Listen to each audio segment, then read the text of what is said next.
ಭಾರತಕ್ಕೆ ಆಗಸ್ಟ್ 15 ಸ್ವಾತಂತ್ರ್ಯ ದಿನಾಚರಣೆ ಆದರೆ ಒಂದು ದಿವಸ ಮುಂಚೆ ಪಾಕಿಸ್ತಾನಕ್ಕೆ ಆಗಸ್ಟ್ 14ಕ್ಕೆ ಸ್ವಾತಂತ್ರ್ಯ ದಿನಾಚರಣೆ. ನಮ್ಮಲ್ಲಿ ಹೆಂಗೆ ಆಚರಿಸ್ತೀವಿ ಅಲ್ಲೂ ಹಂಗೆ ಆಚರಿಸ್ತಾರೆ.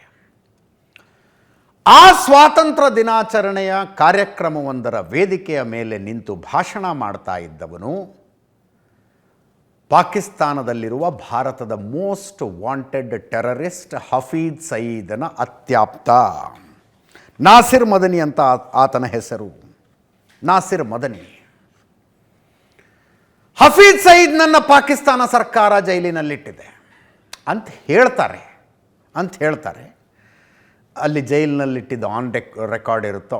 ಬಟ್ 4-5 ವರ್ಷದಿಂದ ಹಫೀಜ್ ಸಯೀದನ್ನು ಯಾರೂ ಹೊರಗಡೆ ನೋಡಿಲ್ಲ. ಆತನ ಮನೆಯ ಹೊರಗೆ ಒಂದು ದೊಡ್ಡ ಬಾಂಬ್ ಬ್ಲಾಸ್ಟ್ ಆಗುತ್ತೆ. ದೊಡ್ಡದೊಂದು ಬಾಂಬ್ ಬ್ಲಾಸ್ಟ್ ಆಗುತ್ತೆ.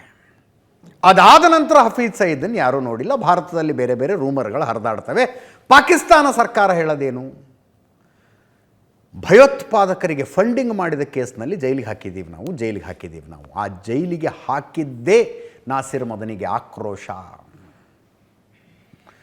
ಹಫೀಜ್ ಸಯೀದ್ನಂಥವ್ರನ್ನ ಜೈಲಿಗೆ ಹಾಕ್ತೀರಾ ನೀವು? ಕಾಶ್ಮೀರದಲ್ಲಿ ಹೋರಾಡಿ ಪ್ರಾಣ ಕೊಡೋದಕ್ಕೆ 10,000 ಮಕ್ಕಳನ್ನು ತಯಾರು ಮಾಡಿ ಕಳಿಸಿದ್ದಂಥ ವ್ಯಕ್ತಿ ಆತ ಅಂತ ಹೆಮ್ಮೆ ನೋಡಿ ಹೇಳ್ಕೊಳ್ಳೋದು. 10,000 ಮಕ್ಕಳನ್ನು ಕಾಶ್ಮೀರದಲ್ಲಿ ಶಹಾದತ್ ಮಾಡೋದಕ್ಕೆ ತಯಾರು ಮಾಡಿ ಕಳಿಸಿದವನು. ಅಂಥವನಿಗೆ ನೀವು ಜೈಲಿಗೆ ಹಾಕ್ತೀರಾ ಅಂತ ಕೇಳ್ತಾನೆ ನಾಸಿರ್ ಮದನಿ. ಬನಾರಸಿ ಥಗ್ ಅಂತನವ. ಹಾಗಂದ್ರೆ ಅದೊಂದು ಪಾಕಿಸ್ತಾನ ಮತ್ತು ಉತ್ತರ ಭಾರತದ ಕೆಲವು ಕಡೆಗಳಲ್ಲಿ ಒಂದು ರೀತಿ ಬೈಗಳದು. ಗೋಮುಖ ವ್ಯಾಘ್ರ ಅನ್ನೋದಕ್ಕೆ ಸಿನಾನಿಮ್ ಅದು. ಒಳಗೊಂದು ಹೊರಗೊಂದು ಇರ್ತಾರಲ್ಲ, ಬನಾರಸಿ ಠಗ್ ಅಂತ ಕರೀತಾರೆ. 10,000 ಮಕ್ಕಳನ್ನು ಕುರ್ಬಾನಿ ದೇನೆ ಕೆ ಲಿಯೆ ತಯಾರ್ ಕಿಯಾ ಭಾಷಣ. ಅಲ್ಲಿ ನಿಂತ್ಕೊಂಡು ಬಹಿರಂಗ ವೇದಿಕೆಯ ಭಾಷಣದ ಮೇಲೆ ಹಫೀಜ್ ಸಯೀದ್ನ ಬೆಂಬಲಿಗರು, ಆತನ ಆಪ್ತರು ಹಿಂಗೆ ಭಾಷಣ ಮಾಡ್ತಾರೆ. ಭಾರತದಲ್ಲಿ ಕೆಲವರಿಗೆ ಪಾಕಿಸ್ತಾನದ ಜೊತೆ ಮಾತುಕತೆ ಮಾಡಬೇಕು ಅಂತ ಅನ್ಸುತ್ತೆ. ಇನ್ನು ಮೊನ್ನೆ RSSನ ಸರಸಂಘ ಚಾಲಕರೇ ಹೇಳ್ಬಿಟ್ರು, ಅವನ್ನೆಲ್ಲ ಕ್ಲೋಸ್ ಮಾಡ್ಕೋಬಾರದು ಮಾತುಕತೆಯ ಮಾರ್ಗಗಳನ್ನು ಅಂತ. 10,000 ಜನರನ್ನು ಬರೀ 4 ಜನ ಒಳಗೆ ಬಂದಿದ್ದಕ್ಕೆ ಪಹಲ್ಗಾಮ್ ಅಟ್ಯಾಕ್ ಆಯಿತು. ಇಡೀ ದೇಶವನ್ನು ಕನಲಿಸಿದಂಥ ಪಹಲ್ಗಾಮ್ ಅಟ್ಯಾಕು 4 ಜನ ಭಯೋತ್ಪಾದಕರು ಮಾಡಿದ್ರು. ಪಠಾಣ್ಕೋಟ್ನ ಏರ್ ಬೇಸ್ ಮೇಲೆ ಬರೀ 4 ಜನ ಮಾಡಿದ್ದು. 10,000 ಜನ ತಯಾರು ಮಾಡಿ ಕಳಿಸಿದ್ದೀವಿ ಅಂತ ಅನಿತಾ. 10,000 ಯೋಚನೆ ಮಾಡಿ. ಪಾಕಿಸ್ತಾನದಿಂದಲೇ ನಿನ್ನೆ ಒಂದು ಸುದ್ದಿ ಬಂತು. ಪಾಕಿಸ್ತಾನದ ಸುಪ್ರೀಂ ಕೋರ್ಟ್ ಆದೇಶ ಕೊಟ್ಟಿದೆ. ಜೈಲಿನಲ್ಲಿರುವ ಮಾಜಿ ಪ್ರಧಾನಿ ಇಮ್ರಾನ್ ಖಾನ್ರನ್ನು ವಿತಿನ್ 48 hours 48 ಗಂಟೆಯ ಒಳಗಾಗಿ ಹಾಸ್ಪಿಟಲ್ಗೆ ಸೇರಿಸಿ ಅಂತ. ಆ ಆದೇಶ ಕೊಡುವ ಸನ್ನಿವೇಶ ಯಾಕೆ ಬಂತು? ಯಾಕೆ ಅಂದರೆ ವದಂತಿ ಶುರುವಾಗಿದ್ವು ಪಾಕಿಸ್ತಾನದ ತುಂಬ. ಸತ್ತೋಗ್ಬಿಟ್ಟಿದ್ದಾನ ಆ ಮನುಷ್ಯ ಜೈಲಿನಲ್ಲಿ ಅಂತ. ಒಬ್ಬ ಮಾಜಿ ಪ್ರಧಾನಿ ಭ್ರಷ್ಟಾಚಾರದ ಆರೋಪದಲ್ಲಿ ಜೈಲಿಗೆ ಹಾಕಲ್ಪಟ್ಟಂಥ ವ್ಯಕ್ತಿ ಜೈಲಿನಲ್ಲಿ ಸತ್ತೋಗ್ಬಿಟ್ಟಿದ್ದಾನೆ, ಅದನ್ನು ಮುಚ್ಚಿಡಲಾಗ್ತಾ ಇದೆ ಅಂತ ಆರೋಪಗಳು ಕೇಳಿ ಬರ್ತಾ ಇದ್ವು.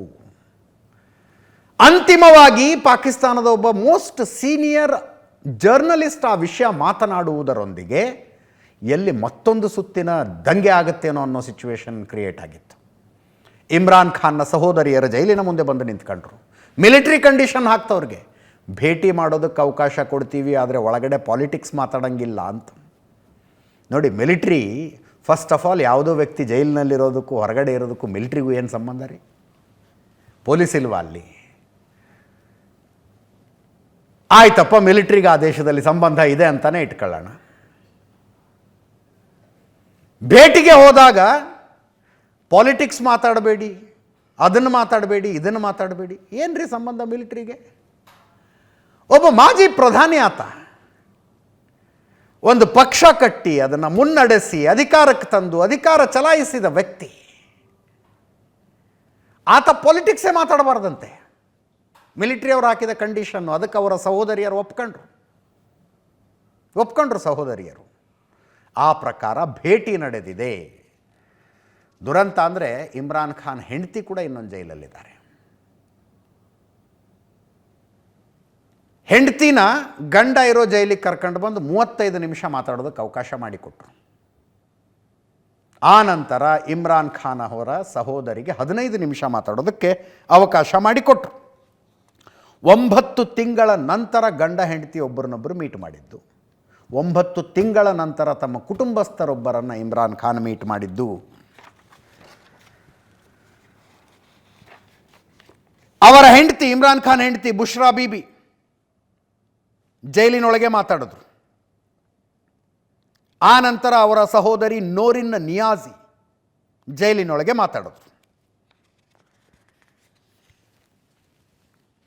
ಪಾಕಿಸ್ತಾನ ಸರ್ಕಾರ ಸುಪ್ರೀಂ ಕೋರ್ಟ್ಗೆ ಅಪೀಲ್ ಹೋಗಿದೆ.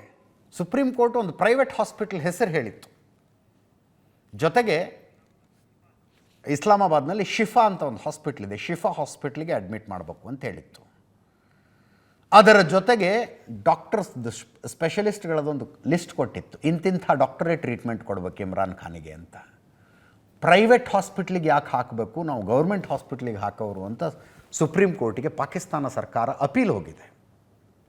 ಅದರ ವಿಚಾರಣೆ ಆಗಬೇಕು. ಸೊ 48 ಗಂಟೆಗಳಲ್ಲಿ ಶಿಫ್ಟ್ ಮಾಡಬೇಕು ಅನ್ನುವ ಸುಪ್ರೀಂ ಕೋರ್ಟ್ನ ಆದೇಶ ಪಾಲನೆಯಾಗಿಲ್ಲ. 2023 ಆಗಸ್ಟ್, ಸರಿಯಾಗಿ 2 ವರ್ಷಗಳ ಹಿಂದೆ ತೋಷಖಾನ ಅನ್ನುವ ಹಗರಣದ ಕೇಸ್ನಲ್ಲಿ ಇಮ್ರಾನ್ ಖಾನ್ ಅರೆಸ್ಟ್ ಆದರು. ಆವಾಗಿನಿಂದ 3 ವರ್ಷ ಆಯಿತು, 2023, 3 ವರ್ಷದಿಂದ ಜೈಲಿನಲ್ಲಿದ್ದಾರೆ. 17 ವರ್ಷ ಜೈಲು ಶಿಕ್ಷೆ ಆಗಿದೆ. ಅವರ ಹೆಂಡತಿ ಬುಷ್ರಾ ಬೀಬಿ ಅಲ್ ಖಾದಿರ್ ಟ್ರಸ್ಟ್ ಹಗರಣದಲ್ಲಿ ಒಳಗಡೆ ಇದ್ದಾರೆ. ಅವರ ವಕೀಲರು ಮಾತಾಡಿದ್ದಾರೆ ನೋಡ್ರಿ, ಮಸ್ರೂಫ್ ಖಾನ್ ಅಂತ, ಇಮ್ರಾನ್ ಖಾನ್ನ ವಕೀಲರು.